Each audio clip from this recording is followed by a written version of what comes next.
বাঙালির প্রাণের উৎসব বাংলা নববর্ষকে সামনে রেখে চৈত্রের পুরোটা সময় কর্মব্যস্ততায় কাটল পিরোজপুরের মৃৎশিল্পীদের।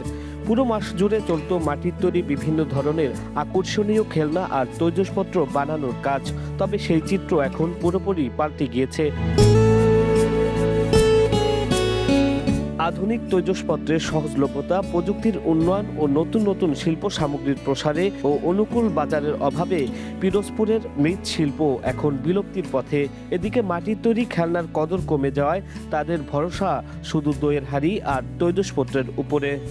বাপ দাদার আমলের কাজ আমরা এখন এই করতে আছি, আমরা অন্য কাজ তো পারি না, করতে পারি না। এই আমাকে পোলাপানে কিছু কিছু অনেকে চাকরিতে গেছে, কিন্তু সবাই তো আর পারে না। আমাকে ইয়ে করিয়েই খাইতে হয়। আমাকে আগে মেলায় অনেক মাল টাল চলতে, এখন আর চলে না।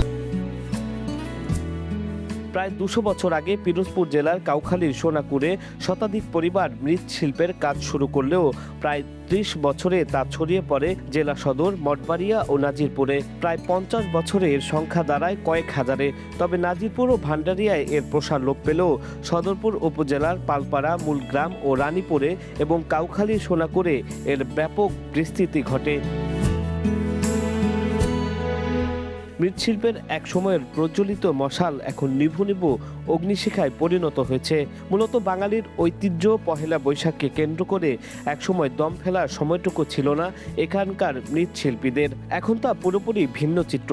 পহেলা বৈশাখ উপলক্ষে শিশুদের খেলনা, মাটির বিভিন্ন জিনিসপত্র তৈরি করা তো দূরের কথা, এখন ভরা মৌসুমেও প্রতিদিনের মতো মাটির সরা, দইয়ের হাড়ি সহ নিত্য প্রয়োজনীয় কিছু তৈজসপত্র তৈরি করছেন তারা। প্রায় 350 ঘরের মতন পাল ছিল, এখন আছে 60 ঘর।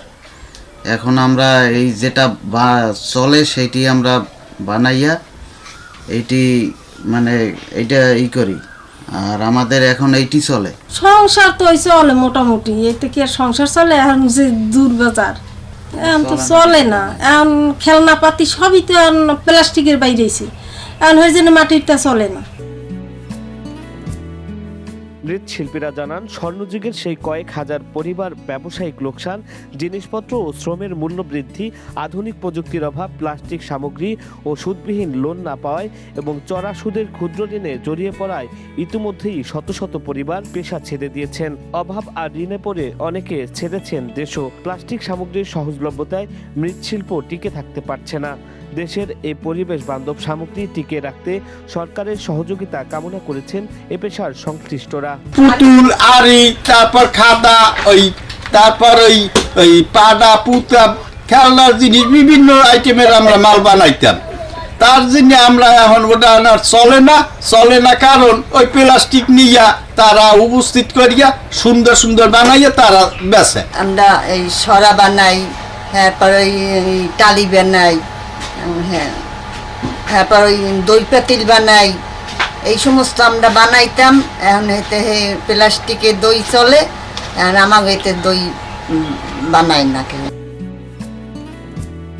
মৃৎশিল্প রক্ষায় সরকারি প্রণোদনা ও প্রদর্শনী করার কথা জানিয়েছেন উপজেলা প্রশাসন।